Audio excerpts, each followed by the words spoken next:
You're listening to Weird Medicine with Dr. Steve on the Riotcast Network, riotcast.com. I need some suction in the carotid.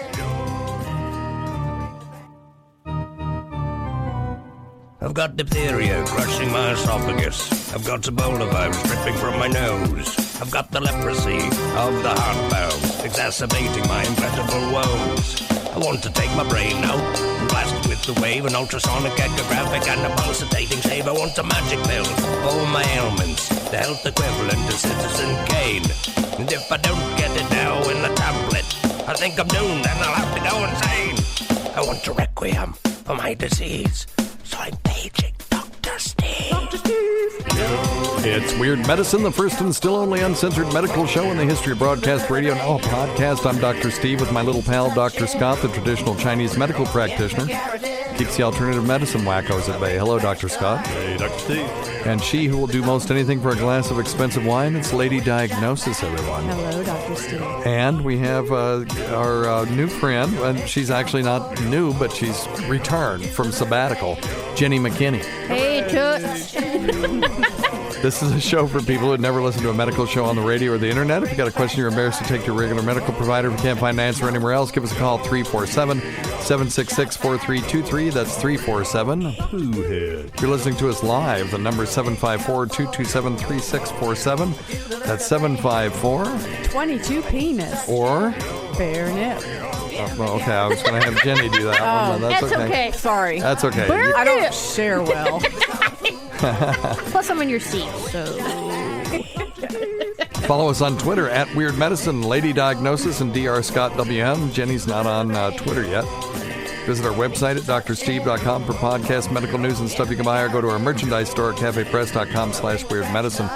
Most importantly, we are not your medical providers. Take everything you hear with a grain of salt. Don't act on anything you hear on this show without talking it over with your doctor, nurse practitioner, physician assistant, pharmacist, chiropractor, acupuncturist, yoga master, physical therapist, clinical laboratory scientist, registered dietitian, or whatever. All right, great. All right, well, hello, everyone. Hey. Delightful to be back with you.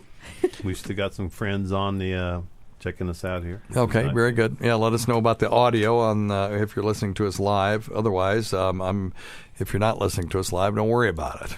This is what it is. Hey, I got the, oh God, this is hilarious. I wonder if I should play this for you guys.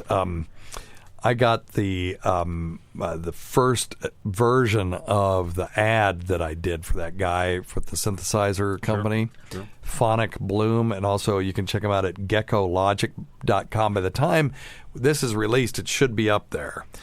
And I did a voiceover for him. Of course, he's not he's not a native English speaker, so I could never tell from what I was reading, because he just sent me these fragments and I had to read them, if it was because his English is not idiomatic. He's very good. His English is great. Everybody in Europe is pretty good with the old English language, but I couldn't tell if it was idiomatic problems or if he wanted it that way. So I just read it the way that he wanted. Now I listened to it, and there's a couple of times where it says something like, let me see if I can find it real quick. Do you guys have a second?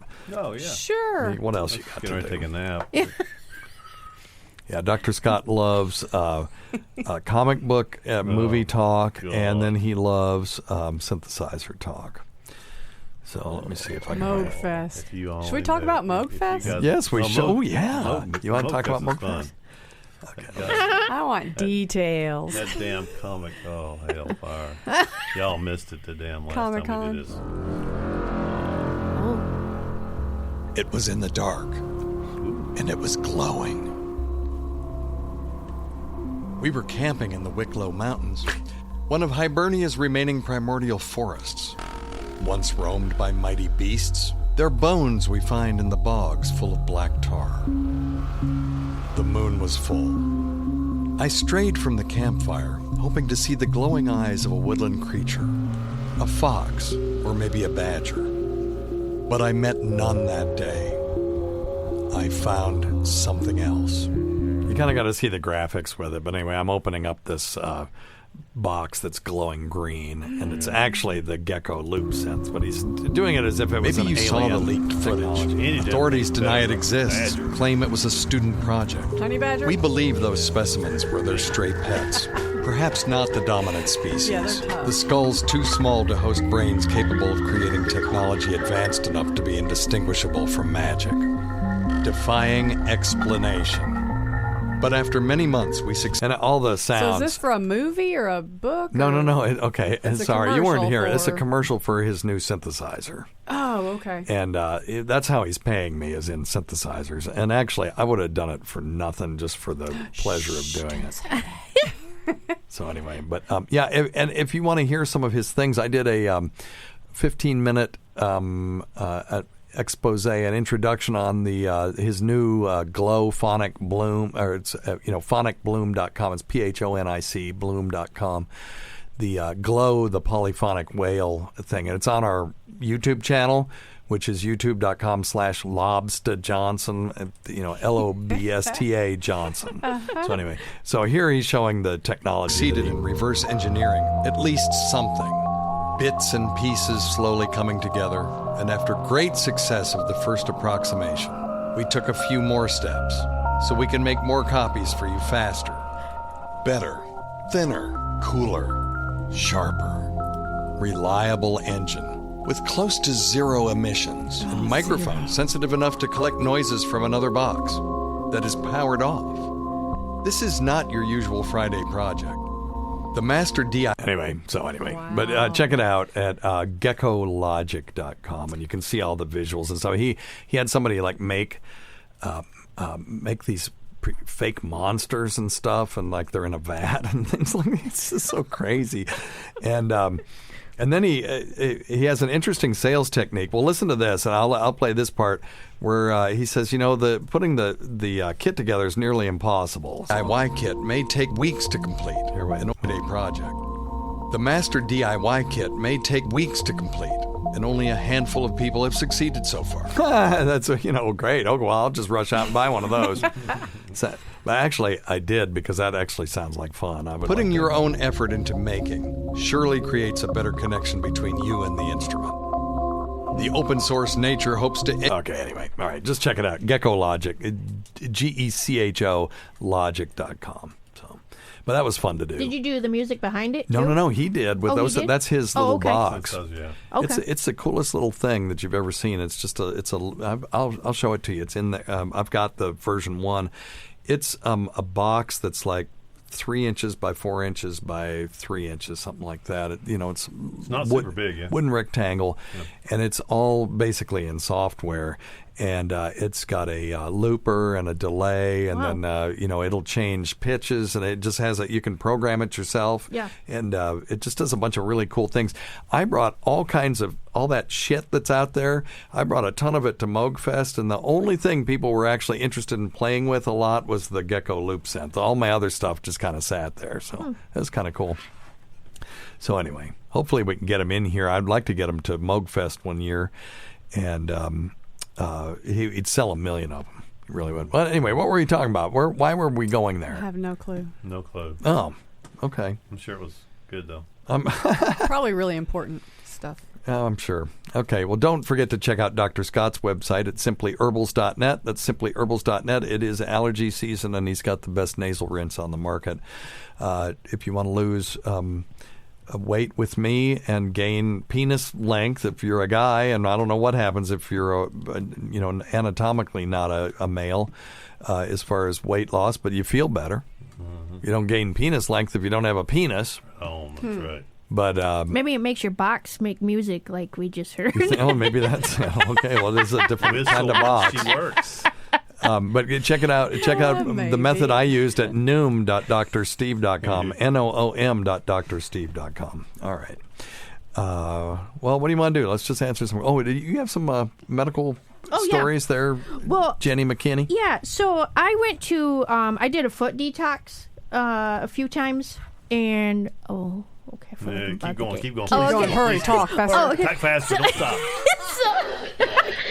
Don't listen to him. His fingers are old. I just wanted to because I feel like it was just. Stay focused, sister. Okay, This is gonna be I already good. knew I was going to This get is yelled gonna at, be but good. so I did a foot tox. Actually, more than once. I'm sorry to say that, but is it just a chemical reaction in the water? That's what's happening. What? Tell us what happened, and then happened? we'll talk about so it. they put because Let me guess. Did they look at the colors that came out of your feet and told you what's wrong with you? Yeah, well, I mean, I don't. Here's what.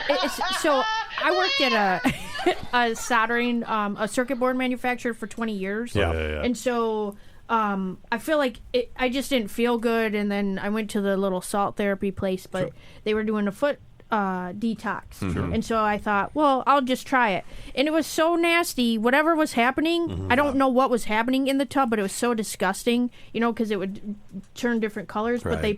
But I was wondering if it's really just a reaction with the salt that they're putting in. It's even worse than that. They'll sell these pads that you put in your shoes, and then when you pull them out, they're black. Yeah. And you go, oh, look at the toxins. So Right. so this is how you would test this, and they're not ever willing to do this. Sure. First, what toxins are removing? So you were in a soldering place, so you would worry, did I have lead? Heavy Yes. metal poisoning. Yeah. Or heavy Yeah. metal. Totally reasonable thing to worry about.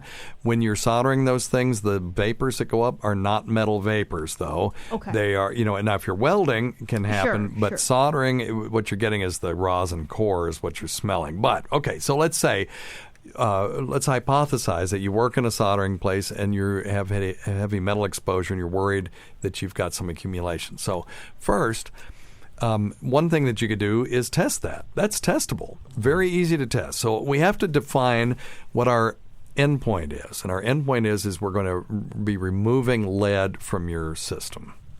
So let's test you first and see if you're lead or arsenic, or we could do a bunch of different heavy metals. Whatever you want to do, test for them. Sure. If they're not elevated, you don't have a problem. Okay. But let's just say, for the sake of that it's so low we can't measure it, but it still could be causing a problem. Right. So now, this is also very easy, is you test that water before you put your feet in it, and you put the salts and all that stuff in it, do all the things that you're going to do, and test the water. Now you put your fucking feet in there, and then and then when you get this chemical reaction where it's look at the toxins coming out, then you test it afterward. Okay. If there's lead in there, I'll buy it. Right. Sure. I will completely convert, and I will try to figure out some mechanism by which lead accumulated in the fat cells, Yeah. right, that's accumulated somewhere, somehow came out of your feet, Right. because we do process toxins in our body. Sure. There are toxins, there are real toxins, and they're processed by the liver. That's what the liver is there for, and then they're excreted by the kidneys. And then, if you consider shit a toxin, well, that's very well encapsulated in your colon and excreted that way. So we have these mechanisms for dealing with these things, and but I've never once seen anyone ever consent to allow this kind of study to be done.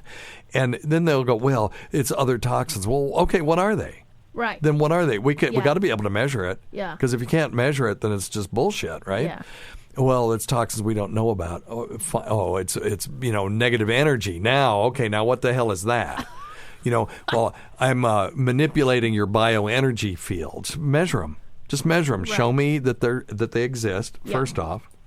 And then when you do your flatus maneuver, whatever it is, show me that you changed them. Yeah. And then show me that correlates. Even just show me it correlates with well-being.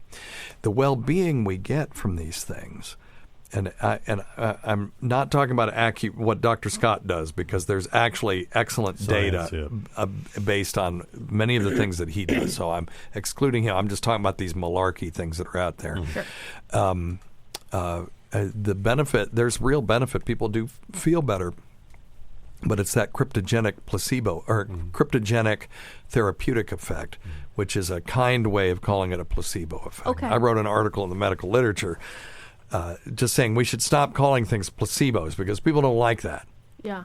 If you say, well, your therapeutic touch maneuvers work on the placebo effect, they go, they get all up in arms. Oh, no, it's not that. We're manipulating bioenergy field. They start making up ways that it works.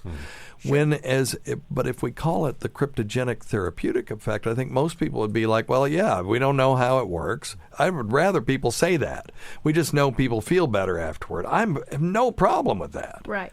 Well, it was crazy because But don't lie to me. That's the thing. Right, and right. Don't start making shit up. Sure. So my experience, I did it 3 times, and the first time it was terrible, and the smell was disgusting. Yeah. It actually smelled like a metal smell, which that was weird. Okay. Yep. And then as I went back, the smell was less and less, and the water was clear. So I don't know how to explain that, because if I'm doing the same thing, shouldn't I have had the same result? Or could it just be that I ate something fatty one day and not the next? Or they just ran they out altered the water. Different amounts of salt. They ran out of the or- crap that they put in there to turn it one Yeah. color Or one that time. they knew this was your second and third time, so they were putting less Sucker. crappy stuff in there. Okay, gotcha. To make it look gotcha. like it worked. Yeah.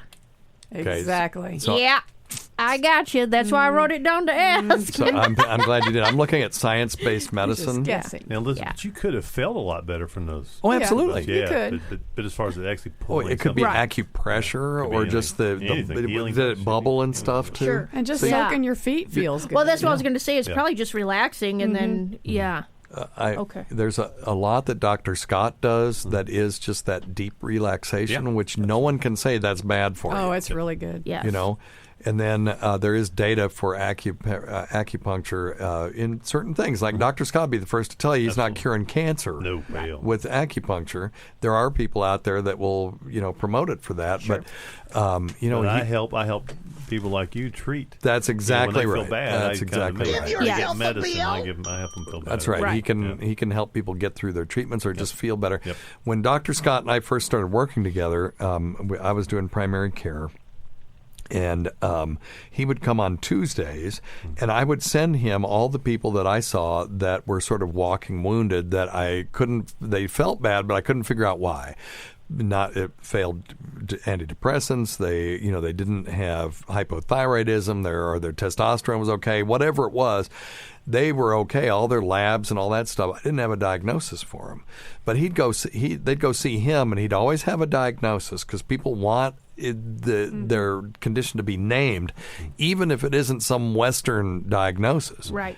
Could be, malodorous chi or, whatever. Rebellious stomach chi. Yeah. He's got it. He had a diagnosis for him. Their fourth pulse was, whatever. Shallow and slippery. Yeah, there you go. Oh. But they would 100% of the time come back feeling better. Yeah. 100% of the time. Now, that's Do you a damn think good maybe record. Wow. some of that is just the attention Yes. he Absolutely. spends? There's nothing wrong with that. Absolutely. Yeah, Absolutely. just because he really, coddles them. And Patients. I do. And I do too, but they wanted but it's different. They wanted an allopathic approach from me, and they got something different from him. When I was in medical school, we watched a video of a guy in the remote mountains of some faraway place in the South Pacific, and he was the village doctor. And what he would do is he would talk to people, they'd tell him what was wrong, and then he'd lay them down, he'd shake palm fronds all over them. And we were laughing at the time, and then they knew we would. Because, how quaint, But Right. that person was fulfilling the same societal role that we do as high priests and priestesses of Western medicine. Sure. That you are, and that's why doctors who have a bad bedside manner or minimize their patients' complaints get bad reviews on health grades and stuff, because what people are looking for is to be heard Yes. and to be seen. Yes.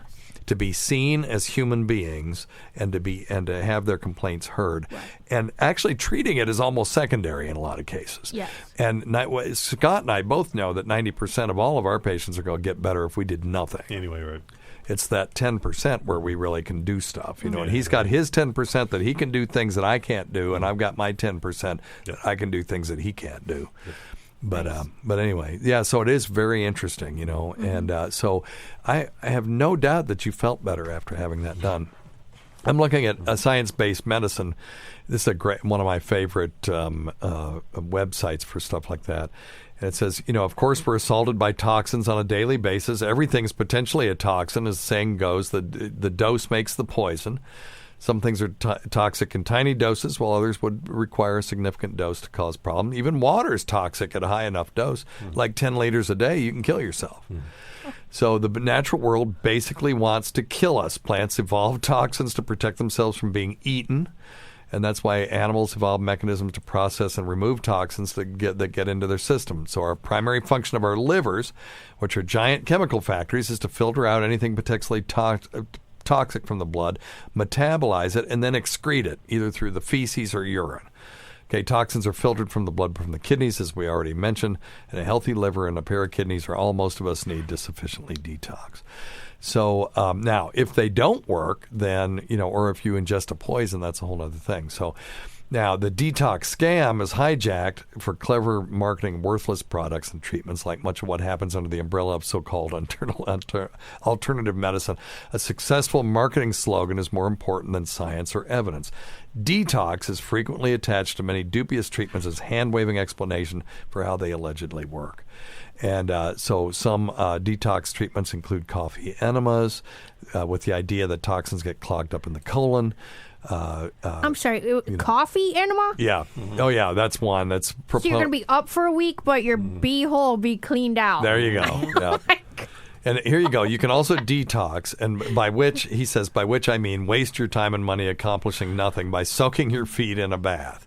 And they may use some kind of salt or even a gentle electric current to quote unquote draw out the toxins. And offered as evidence that the foot baths are working, the water will become dark over time. And this is a result of corrosion of the electrodes in the salt solution.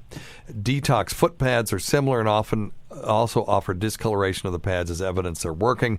Color change there is likely due to chemicals contained in the pads, which simply oxidize. So, they're just so. My scientific way, I'm willing to fund, a very low-level toxicologic study if somebody wants to say they're really pulling toxins out. Right. Got to identify what it is, and then we'll do a before and after, and we'll by God see. Yeah. But if that shows that there isn't anything, then, if it shows that there is, then I'll eat crow and I'll be a proponent of it for those certain things. But if it doesn't, whoever agrees to this has got to admit it's bullshit. Yes. Okay? All right. Bullshit. Gotcha. All right. Very good. Excellent. Yeah. What else you got? See, you stimulated a 22-minute discussion. Oh, okay. That's good. Did we even do ads yet? Oh, no. Okay. Yeah, we talked about DrScottSimplyHerbals.net. Yes. Yeah. Did we talk about stuff.drsteve.com? Not yet. No. Okay. Well, go to stuff.drsteve.com and get your Amazon on. You can click through to Amazon, or you can scroll down and see all the different products that we talk about on the show. We're going to be talking on, let me see, is it this one? Yes, we should be talking about genital sweating, and there's a product that I'm going to put up there after the show. If you want to lose weight with me, go to noom.drsteve.com. Are you sure I haven't done this already? Yeah. Seems like I already did. Okay. No. noom.drsteve.com. I lost 35 pounds, gained an inch of penis length, and I'm very happy with my new relationship with food. Oh. That was totally through the Noom app. It's going a different direction. Why, what? Yeah. Oh, yeah. No. You went I'm from totally penis happy with that, to too. a happy relationship. It's much meatier, too. It's just crazy. I wish I could show it off, but it would be totally inappropriate. But still, I'm very impressed. That's a different podcast. Yeah. And if you want archives for this show, go to premium.drsteve.com. That's premium.drsteve.com. And use the offer code FLUID, and you'll get it for half price. So it's $1 a month for 3 months. That gives you plenty of time to download everything and then just cancel. Nice. All right. Okay. Very good. All right. Want to take some questions? Oh, yeah. Number one thing, don't take advice from some asshole on the radio. Very good. Thank you. Today's episode is brought to you by Angie. Angie has made it easier than ever to connect with skilled professionals to get all your jobs and projects done well. Let me tell you, there's the version of it where you try to do something at home, and then there's a version of it where you have someone help you, you watch them do it the right way, and you go, thank God I didn't try to do that myself.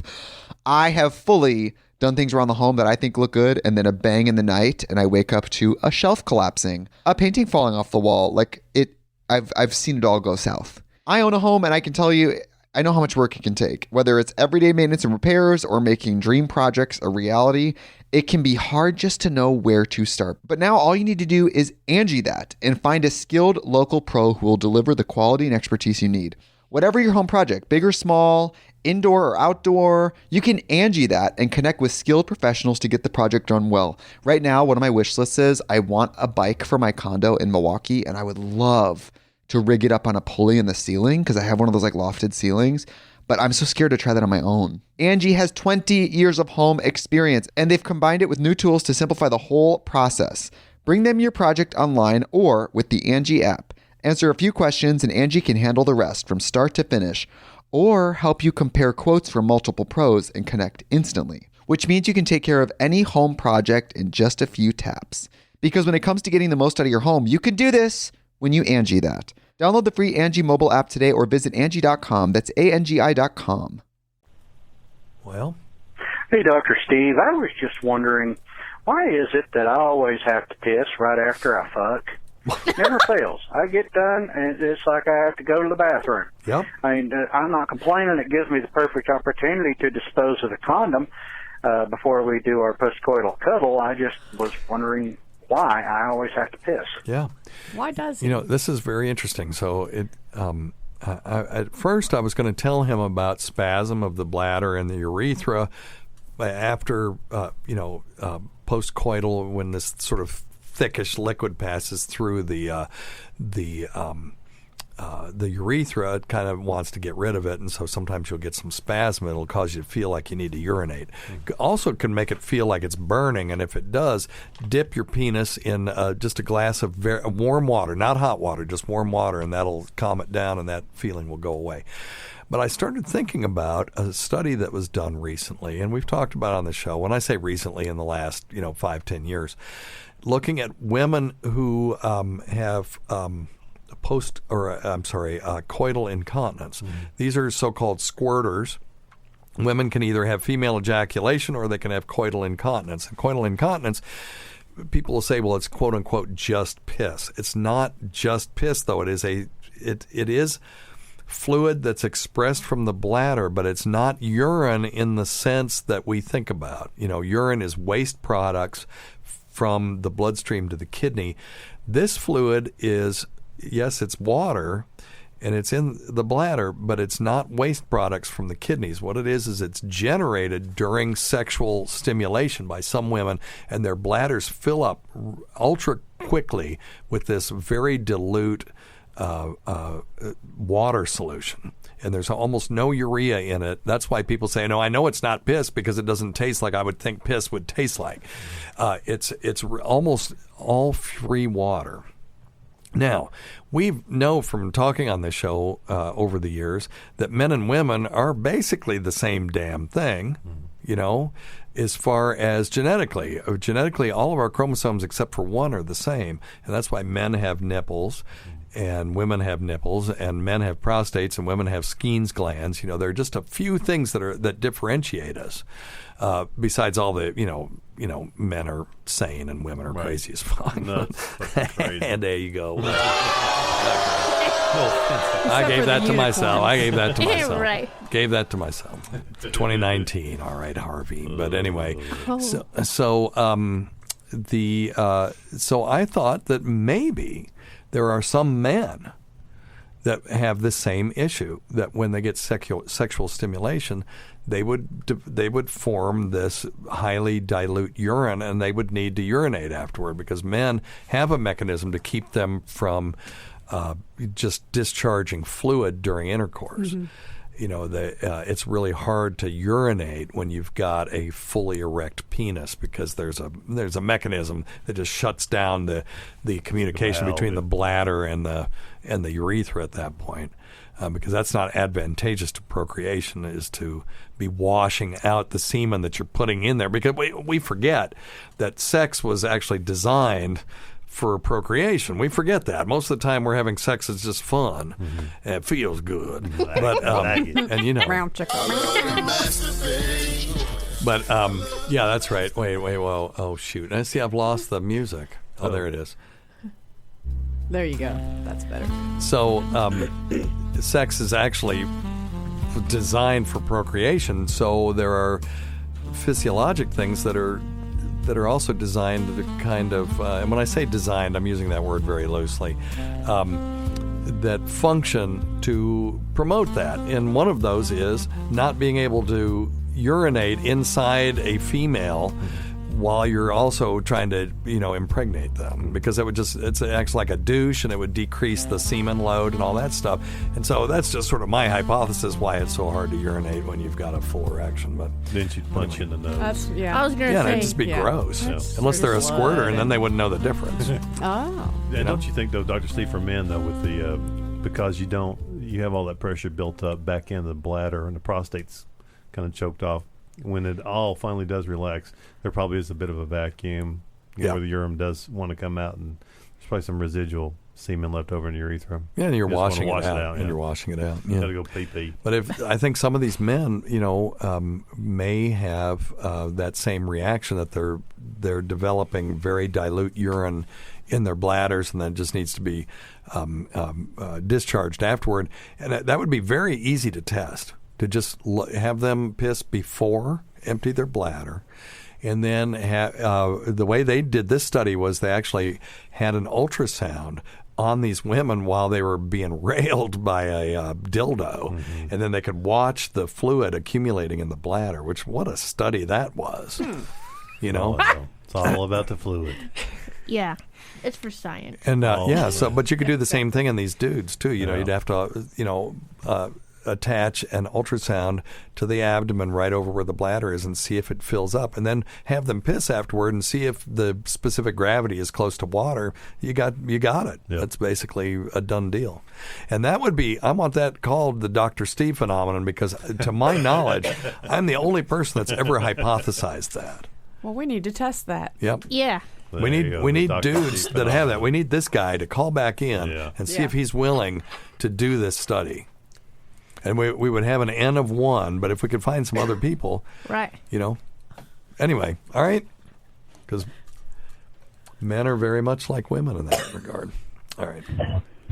Hey, Dr. Steve. I'm dating a girl who's got trigeminal neuralgia, and I'm curious if you'd be interested in doing a show on it. It's a pretty painful disease.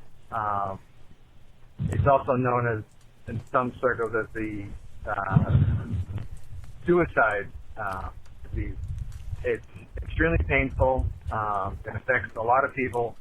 And I don't know, if it's something you're interested in, give me a call. I can put you in contact with her. Okay. So she has trigeminal neuralgia. This is a really unfortunate thing. It's a booger. It sucks. So it's a chronic condition that affects a thing called the trigeminal nerve, which is in the face. And it carries sensation from your face to your brain. And if you have this trigeminal neuralgia, even if it's just wind blowing across it, like you heard on Jenny's microphone when she moved, that can be enough to stimulate it. And it just sends excruciating pain signals to the brain. And it's treatable, but it can be difficult to treat. Oh, yeah. So I know Dr. Scott sees some of these folks. A lot of them. There's a certain percentage of people will respond to a anti-seizure medication called carbamazepine. Yep.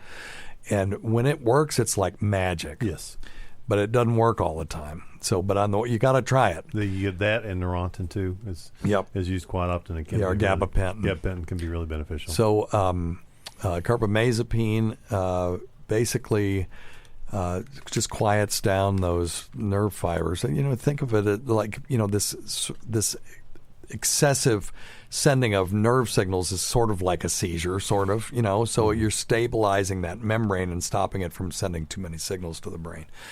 And so maybe 25 to 50% of people will benefit from that. And the ones that don't, you can do Botox. Botox isn't just for wrinkles. It also decreases the sending of pain fibers, and it'll work for up to 4 months at a time. And if you do it 3 or 4 times, you may not need to do it anymore. Now, you may get a droopy face when that happens, but, most of those people would accept a droopy face in return for not having this excruciating the pain. pain's horrendous. Yeah, the other thing is if we'll do a lot of interventional stuff, and certainly the acupuncture and any kind of injections into that trigeminal nerve or around that ganglia can be really. The patients are always very, very, very frightened that it's going to make it worse. Yeah, and I certainly don't blame them. But what we do with the acupuncture is actually, I put needles in the face that surround all the distributions of the nerve. Yeah, so you're not putting them right in the nerve. Not right in the nerve. Then I put electrical stimulation to it, so we create we overwhelm the system. Yeah, shuts down the nerve firing, and I'll tell you what, AKA counter stimulation. Yeah, well, it's called the fatigue gated channel theory. Cool. That we overwhelm the dorsal part of the spinal cord. Yeah. But I tell you what, if it's either acupuncture, even pronounced it right too. I think. After all these years. He watched YouTube last night. That's right. Yeah, I was watching YouTube on that. But it's either that, Dr. Stephen. Sometimes we'll actually have to do some neurosurgery. You get lasting relief from that? Oh man, you'd be shocked. I mean, I've had people. No, I actually wouldn't be shocked. Yeah, you. But you literally come into me crying and screaming in pain. And that's awesome. Normally. So she needs to try that. She's got to find a DOM, somebody that didn't just go to a 2-week acupuncture course. And it's got experience with the trigeminal nerve because it's really difficult. Yeah. They can do a surgery, as you were getting ready to say. Microvascular decompression is the thing. And then they can do gamma knife, too. This is a brain stereotactic radiosurgery. And they direct a focused dose of radiation to the root of the trigeminal nerve. And, it knocks it out. And I would try the lesser of the. Yes. That's a last resort. Those are typically the very last resort. They get facial numbness from that, but it's that the vast majority of people will get relief from that. Right. So if she's done all this other stuff, I would do. If they haven't done the acupuncture, hell, try it. Try it. Mm-hmm. It's going to cost you $100, and it may really give you some relief. And then you've got these other things that you can do. Mm-hmm. All right. That is, that's a tough deal. That's a tough deal. All right, let's do this one. Hey, Dr. Steve, this is Rob from Virginia. First off, I just want to say I purchased one of the Navage systems from your stuff.drsteve.com, and it's fantastic. It's one of the greatest inventions in the world. I'm breathing better. I can smell better. It's fantastic. Thank you for the recommendation. You're welcome. I do have a question, though. As always, because Dr. Scott always gets freaked out, that's also a last resort. Try going to simplyherbals.net and try his nasal rinse first. Hey, do whatever works. But in the end, do whatever works. And if the Navage is the thing, I'm telling you, it's the greatest thing in the world. Anyway, sweating in certain areas, specifically the undercarriage or the taint, as well as my feet. I tried cleaning it numerous times throughout the day using different powders to absorb some of the moisture, and nothing has seemed to help it out. That's a problem with powder. If you're using fresh balls, which is tapioca powder, and it's very absorbent, it's in a really volatile liquid, and you rub it on. It kind of burns a little bit because I don't know what the volatile liquid is. It burns good, though. I like it. And then when it goes away, it leaves you with this coating of tapioca powder, and it is great for chafing and stuff like that. But if you're just sweating, there's no amount of powder is going to be able to soak all that up. That's the problem. So he's absolutely right on that. I was wondering if you had any recommendations. Oh, of course. Okay. So, genital sweating is called genital hyperhidrosis. And you can get hyperhidrosis any part of your body, scalp, underarms, hands, stuff like that. And it's often hereditary. And if you have genital hyperhidrosis, usually there's going to be somebody else has it as well or has hyperhidrosis. It'll get worse with exercise, anxiety, stuff like that. And what we recommend for that is this stuff called dingo dust. And dingo dust, you can get it at, I'm going to put it up at stuff.drsteve.com, but you can just go to, I think it is Klima or Klima, KLIMA.com. Just search for dingo dust. You'll find it. And it's an actual genital antiperspirant. It's a powder, and it has the aluminum hypochlorite in it or whatever it is. Let me see. What's in it. Because that's the only thing that really works to stop sweating other than using iontophoresis, and we have those devices too. They're you pass a current through your hands, and somehow it stops them from sweating. It's harder to put your junk, and I'm not putting my damn junk in an electrical field. In a physical therapy office. No. Well, but you can buy them. You can go to stuff.drsteve.com and get you a dang iontophoresis machine if it's underarms, hands, or feet. But don't do it on But don't do it on your scalp. No. That's stupid. And don't do it on your nuts. Okay, so let's see what's in this stuff. Well, come on, where's the ingredients? Okay, aluminum chlorhydrate. And it also has talc, cornstarch, lemon powder, so you get that lemony fresh feeling. Oh, so it's clean. Allantoin, that comes from placentas, doesn't it? I don't know. Organic lavender powder. Ooh. Oh, calm down. And then, of course, bismuth oxychloride. Bismuth is a mineral that has a high surface area. It's very absorbent. So, anyway, okay, dingo dust. Try that. Let us know. And, if you're worried about aluminum, I don't know what to tell you. That's really the only thing that's out there that's an antiperspirant. There's lots of deodorants out there, but if you're perspiring or not, you're going to stink no matter how much you try to cover it up with just a smelly thing. So, all right, let's do one more. Oh, we got one for Dr. Scott. And I'll get the music started. Do it. All right. Well, oh, for God's sake. All right. Strike up the band. No, I'm a dummy. Let me see if I can fix this. I got to rename it, and I got to put MP3 after it. Why wouldn't it know that? .mp3. And now we can play it. Add. Yes, here we go. Very professional. Hey, I've heard both of you talk about this a little bit. Dr. Scott, Dr. Steve, talking about a certain supplement, and I don't know what the likelihood it says if you take psyllium husk and you take another supplement or medication within a certain amount of time, it could block it or make it work less effectively. I don't think I've ever experienced this. What is the likelihood of that, or the percentage, or what percentage could it knock down the potency? Could knock it down to 50%, 75%, whatever? Because it seems like something I haven't experienced, even though it says that on the label regarding the psyllium husk. And it says some other weird stuff about choking, but that just seems like kind of crazy because, I don't know. It seems like something that's unlikely, never would have happened.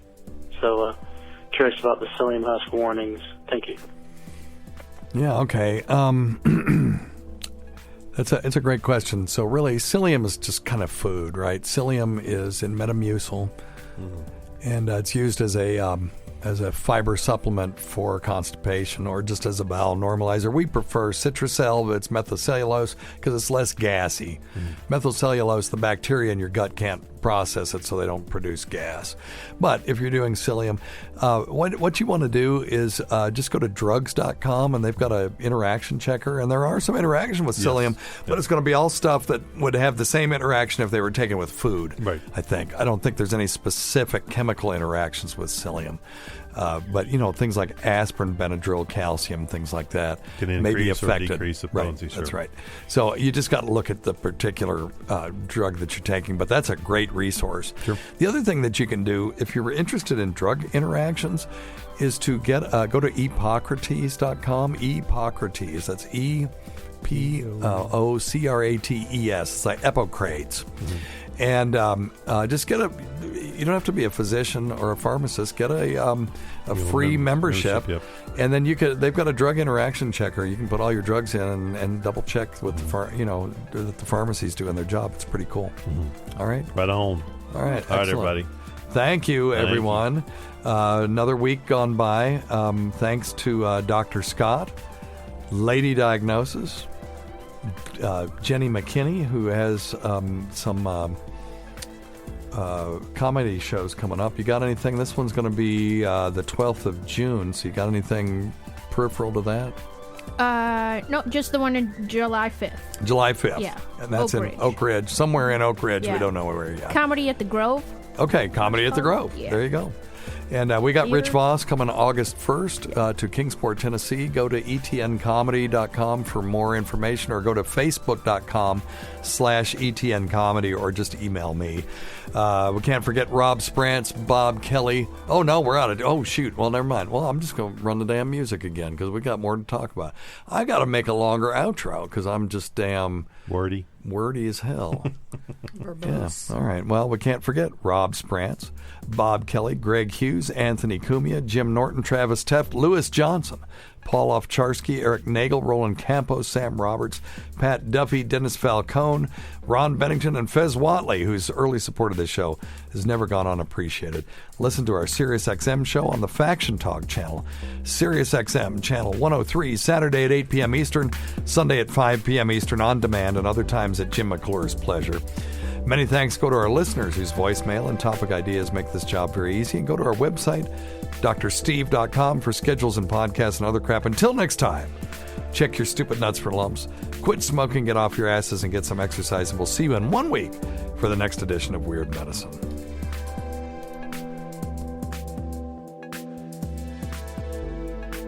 A basketball rolls into a bar. The bartender says, "Can I help you?" The basketball replies, "Heard you need a bouncer."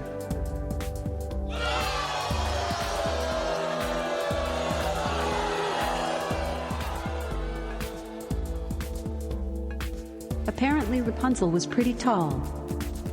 She towered over the prince.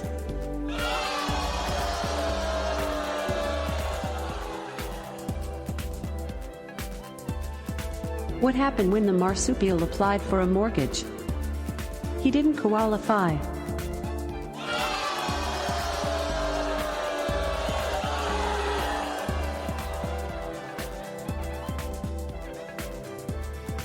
The most common of the high-risk strains of HPV are types 16 and 18, which cause about 70% of all cervical cancers.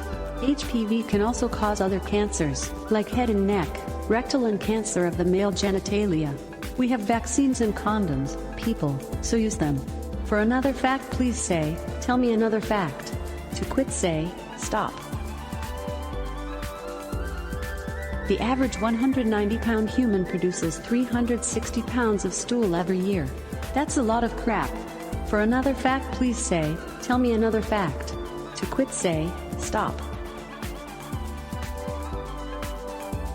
Dr. Steve Chipperson says, "I used to work at a hospital, but I got sick of it. Fluid." For another fact, please say, "Tell me another fact." To quit, say, "Stop." Goodbye.